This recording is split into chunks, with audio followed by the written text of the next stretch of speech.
Jalen Brunson just became the king of New York. But before that, everyone doubted him except Charles Barkley. Remember when he said this? Listen, I said this a few years ago, I think Brunson might turn out to be the greatest free agent signing. While everyone doubted Brunson because of his size, Chuck was totally right. His size doesn't matter. And now, everybody sees it too. Charles, I owe you an apology. You've been saying for the past 2 years that the Brunson has been the best free agency signing ever. Now it is. Well, not only did he cement himself as the greatest Knick of all time, he cemented himself as top 75 greatest players of all time. Somebody in that list has to step aside. But before Jalen Brunson became the player everyone believed in, he was the player Charles Barkley had to defend. So the question is, what did Charles Barkley see that everyone else missed? To understand this, we have to go back to when Jalen Brunson left Dallas in 2022 and signed his 4-year deal with the Knicks. The deal was worth over $100 million, and immediately the criticisms followed. At the time, Brunson wasn't viewed as a superstar or a future MVP. He wasn't viewed as the type of player teams built championship dreams around. He was a second-round pick who had developed into a reliable guard alongside Luka Doncic. So, many people believe New York had just paid franchise player money to someone who was better suited as a secondary option. The skepticism became even louder because of one reality that followed Brunson everywhere he went: his size. For decades, basketball has been obsessed with physical measurements. Teams want length. Teams want athleticism. Teams want players who look like superstars before they become superstars. Brunson stood barely over 6 feet tall, and he just didn't fit the traditional image of a player who could carry a franchise on his shoulders. People like Becky Hammon were certain that he wasn't him. But at the end of the day, they don't have a dude. You gotta have a dude. You gotta have a 1A dude. And they're missing that. But while many people were looking at his height, Charles Barkley was looking at his confidence. But man, his confidence in his game, the way he plays, he believes in himself, Mike. He has tremendous confidence. He believes he can shoot threes. He believes he can bully people. Big time player. Seems to make all the big plays for them, and he's had an unbelievable year, and obviously this playoffs he's taken to another level. So.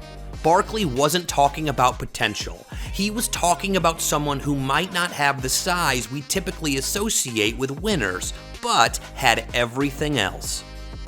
The ability to rise in big moments, the willingness to take responsibility when games became uncomfortable, the kind of confidence that can't be measured by wingspan or vertical leap. And the more Barkley watched Brunson, the more convinced he became that people were missing the point. You see, it was easy to dismiss Jalen Brunson by focusing on his height. On the other hand, it's hard to understand why it didn't matter. First off, throughout NBA history, there has always been an assumption that championship teams eventually run into a physical ceiling.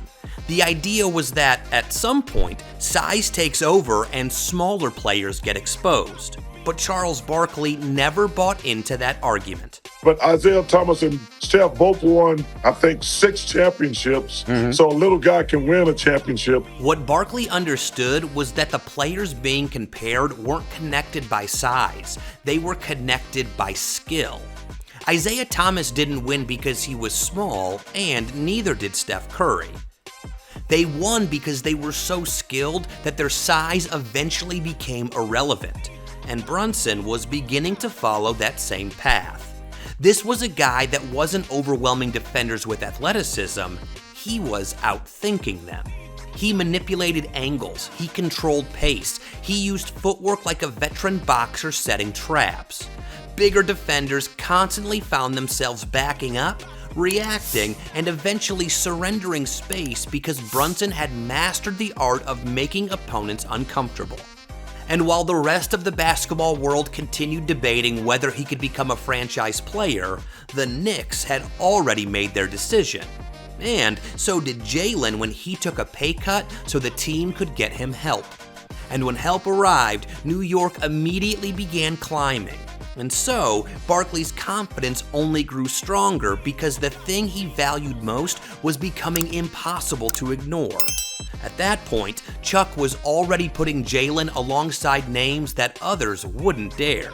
And let me tell you something. You know, people talk about Shea, who's amazing. If you go back and look in the last couple years, there's nobody who's been a better closer than Jalen Brunson in the NBA. By that point, the conversation was beginning to change. The conversation had moved from does he have talent to does he have the potential. Eventually, if a player stays great long enough, the discussion becomes much simpler. What happens when the game is on the line? For years, Jalen Brunson kept answering that question the same way, by making the shot, finding the mismatch, and slowing the game down when everyone else was speeding up.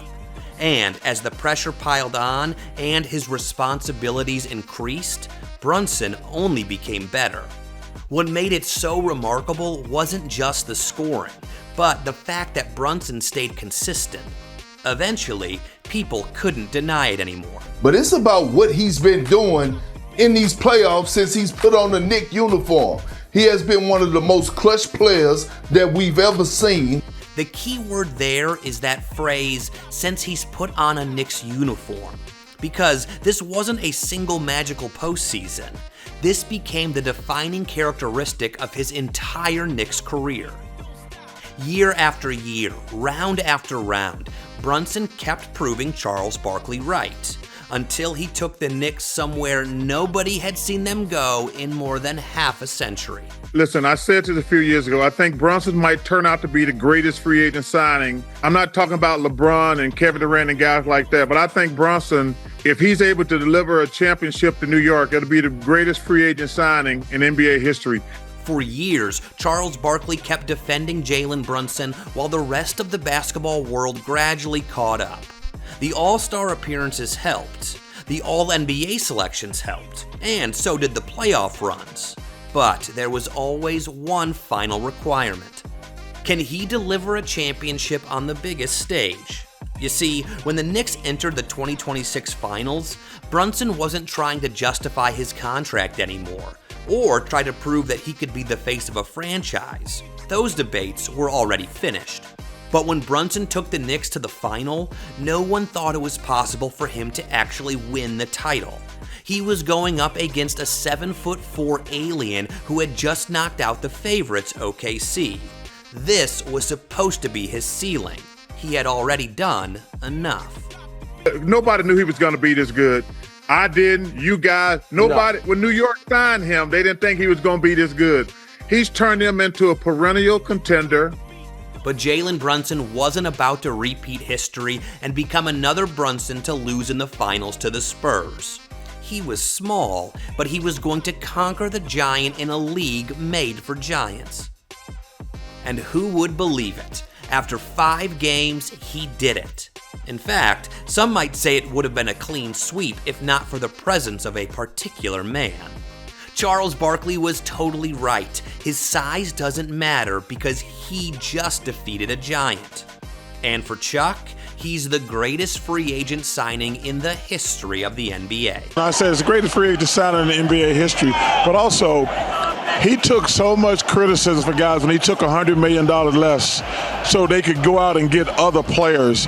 He deserved, listen, $100 million is a lot of money, but he wanted them to go out and get him some help, and they went out and got him some help, and they are the world champs. Imagine if you told someone in 2022 that Jalen Brunson would lead New York to an NBA title before Luka Doncic or Ja Morant. That shows you how unexpected this is. When Jalen Brunson signed with the Knicks in 2022, most people saw a good player being paid like a great one. Charles Barkley saw something completely different. He saw confidence, toughness, and a player who never cared about his physical limitations. The championship didn't suddenly make Barkley right. The championship simply gave everyone else enough evidence to admit that he had been right all along. Because the truth is that Barkley wasn't predicting stats, awards, or even championships. He was identifying qualities that championship players possess long before they actually win championships. And if you want to see the moment it all began, watch that one game Jalen Brunson made NBA players fear him next.